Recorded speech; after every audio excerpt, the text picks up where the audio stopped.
un projet tout à fait féminin qui fait fureur à travers le Québec.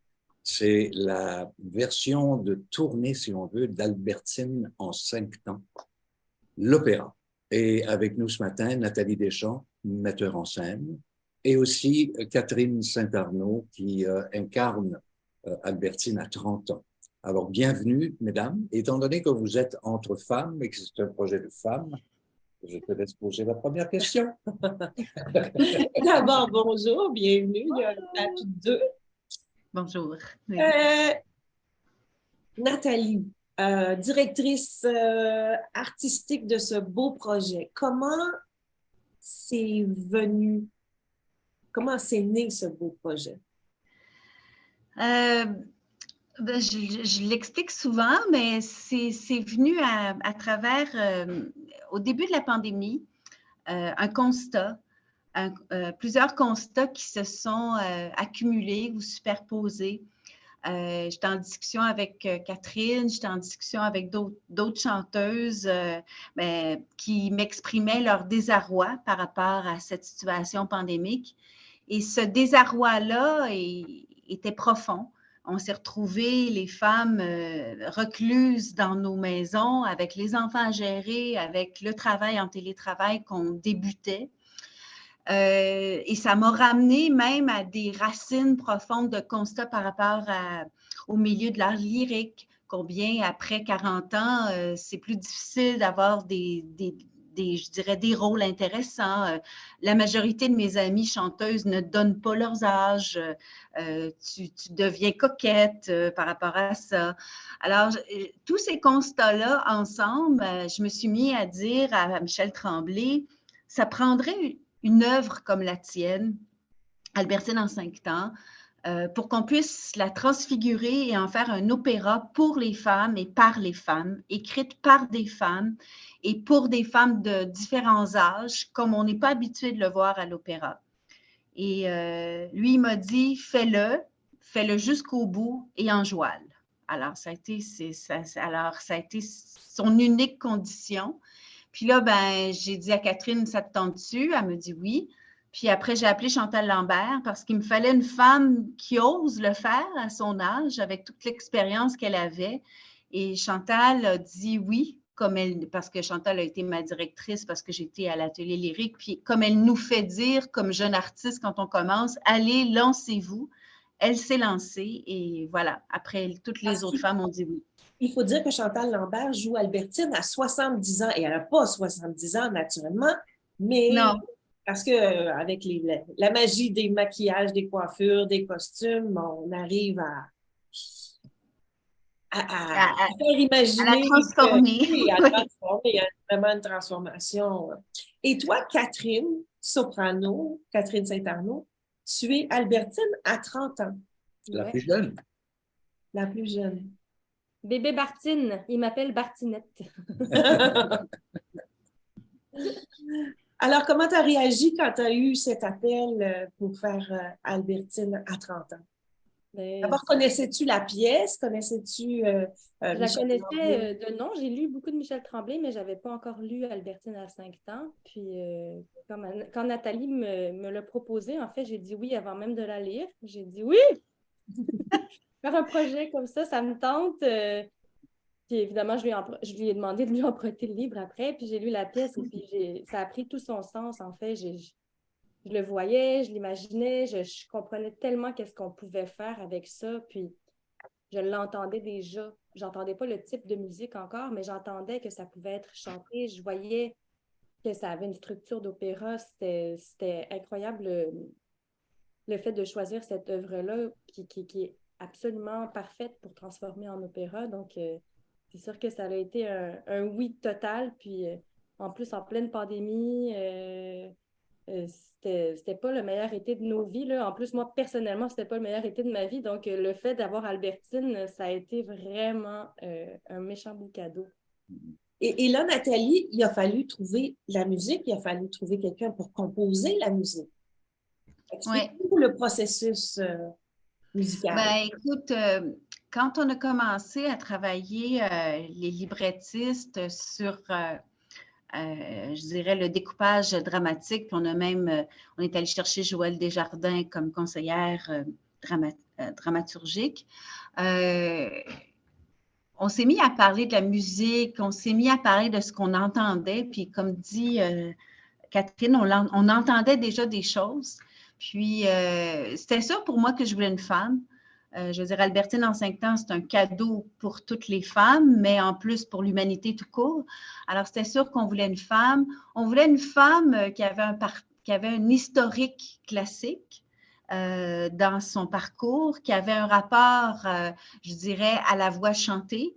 Les textes de Catherine Major ont ce rapport-là précis, puis qui était, je dirais, téméraire, parce que se lancer dans un projet d'opéra, ben, ça prend une espèce de témérité ou de courage. Et quand on a fait appel à Catherine, elle a dit oui instantanément. Puis l'aventure a débuté. Composé Quoi? en joual. Oui, en joual, oui, en joual. Il fallait que quelqu'un ose aussi. Puis je pense qu'au début, on n'était pas certaine. Mais à un moment donné, je me souviens, le premier air qui a été écrit, c'est Les larmes. Puis dans la résidence de création en 2021, c'était Michel Lauzier qui l'a créé. Et Michel Lauzier nous envoie un enregistrement. Je me souviens, moi je l'écoute. Oui, on l'a écouté avec des femmes sur notre selle. On est Catherine, moi, Déby Zakeb, Anna Marinescu. Puis là, on écoute toutes les quatre, puis on pleure. on se dit, c'est ça qu'on veut, c'est ça qu'on entend. Et c'est ça. Ça a été un choix vraiment avec un instinct, ce qu'on croyait. Puis quand Catherine a dit oui rapidement, ben ça allait d'emblée, ça allait de suite. Ouais. Le défi était énorme dans le sens où vous avez l'habitude en art lyrique de textes qui sont, quand ils sont en français, évidemment, en français, mais vraiment international. Alors que là, la langue de Tremblay est une langue québécoise. Et on l'appelle le joual, on l'appelait le joual. Et la difficulté, c'était d'intégrer cette spécificité, si on veut, à la réalité de l'opéra chanté. Oui. Bien, ça, c'est les chanteuses, puis Catherine pourra peut-être en parler plus abondamment que moi. Puis c'est sûr que c'est une difficulté de plus, mais maintenant qu'on l'a vécu, ça donne je dirais, une proposition émotive encore plus profonde. Je veux dire, ça vient chercher nos racines intérieures face au son. Mais c'est sûr qu'au début, quand on a commencé, on s'est dit, oh mon Dieu, au niveau technique vocale, puis ça, Catherine pourra y aller plus que moi, ça prend un appui. Puis là, c'est pour ça qu'on a demandé l'aide de Michel Labonté, comédienne qui a travaillé sur Les Belles-Sœurs, qui connaît beaucoup Tremblay et qui est souvent coach de diction et qui a permis ce travail médiculeux. C'est 1 an de travail qu'on a fait là-dessus. Là. C'est vraiment... et les filles ont été tellement généreuses et ouvertes d'esprit. Oui. Ça a été un travail très précis. Puis peut-être Catherine pourrait préciser, justement. Comment on se met ce texte en bouche, cette langue en bouche? Ben, on va à l'encontre de ce qu'on a appris à l'école, simplement. Mais non, pas tout à fait, mais quand même, c'est vrai qu'en chant lyrique, on est tellement... On se défait de nos accents locaux lorsqu'on chante. Moi, je viens d'un petit village, puis j'aime beaucoup le parler de chez nous, même si ce n'est pas aussi flagrant, par exemple, que dans certaines régions du Québec, mais j'aime vraiment la prononciation de chez nous. Puis c'est sûr qu'en chant lyrique, on va vraiment ailleurs, toujours. Donc, c'était agréable de suivre un peu plus son instinct, puis d'y aller dans la diphtongue, de vraiment célébrer, en fait, les sonorités qui nous viennent en bouche lorsqu'on parle. Puis c'est ultra touchant, puis c'est tellement satisfaisant de chanter exactement comme ce qu'on parle à tous les jours.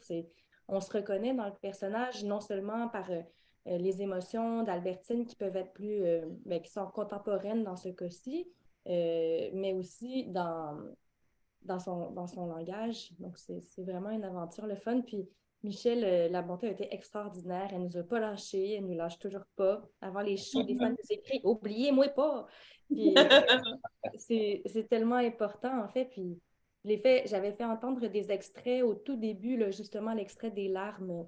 Je l'avais fait entendre à 2 amis chanteurs qui ne sont pas dans le projet, juste pour voir comment les autres chanteurs qui ne sont pas dans le projet, comment réagiraient aux jouales chanter. Et puis, j'ai un ami qui me disait, moi, j'avais les yeux pleins d'eau. Premièrement, la musique est magnifique. Puis deuxièmement, mon Dieu, mais c'est donc mais le fun s'entendre chanter en québécois. C'est merveilleux. Donc, Et ça passe très bien. Pour ceux qui penseraient que le joual ne peut pas être opératique, ça passe vraiment très bien pour l'avoir vu. C'est pas dérangeant du tout. On oublie. Au contraire. Au contraire, ça fait je trouve que partie. ça nous demande de passer par des chemins par lesquels on n'est pas habitué de passer. Par exemple, en allemand, on fait des diphtongues, en anglais aussi beaucoup, mais on les fait avec des voyelles différentes, des combinaisons différentes. Donc là, on est en train de s'interroger parfois, est-ce qu'on dit moué ou moué ou mouais? C'est pas des choses qu'on retrouve, là, par exemple, quand on chante dans Les Lisières d'amour ou dans Carmen. Là. Donc, c'est vraiment le fun. Nathalie, tu peux nous parler des différentes interprètes qui interprètent toutes Albertine, à part Marianne Lambert? À part Madeleine, oui, à part le rôle de Madeleine qui est chanté par Marianne Lambert avec toute sa lumière et sa douceur. Ben oui, on a parlé de Chantal Lambert qui est comme le pilier parce que l'histoire, c'est Albertine 70 qui se remémore tous ces âges-là. Albertine 30 ici, Catherine Saint-Arnaud, qui est effectivement notre toute jeunesse et qui est le pilier de la jeunesse. 40, mezzo-soprano, Florence Bourget, qu'on entend beaucoup. 50, Chantal Dionne, et que vous connaissez très bien. 60, Monique Pagé, qu'on connaît tous et toutes, et qui nous fait vivre toute la déchéance de cette femme à 60 ans. Et pour interpréter cette belle musique de Catherine Major, il n'y a que des interprètes musiciennes aussi. C'est un show, c'est un spectacle. Il faut les nommer parce qu'elles font un travail extraordinaire aussi. Ben, à l'exception de notre pianiste pour la tournée, c'est Julien Leblanc. Mais oui, à la suite de ça, vous avez Anaïs Vigeant qui est à la contrebasse, Élise Poulain au bois. Vous avez, là, je vais le dire. Au anglais. Oui, tu as tout à fait raison. Tu as tout à fait. Annie Gadebois qui est au violoncelle et Mélanie, c'est quoi son deuxième nom? Mélanie Beaujois au violon. Merci, c'est ça, au violon. Oui, c'est ça. Alors, et puis, elles sont vraiment présentes parce qu'elles sont sur scène tout le long de la pièce. Oui.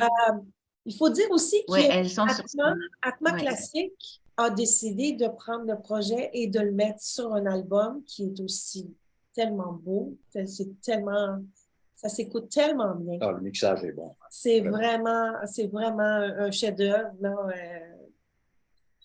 On est très content du travail qui a été fait avec Atma, puis surtout avec Anne-Marie Sylvestre. Là, ça a été une collaboration intime.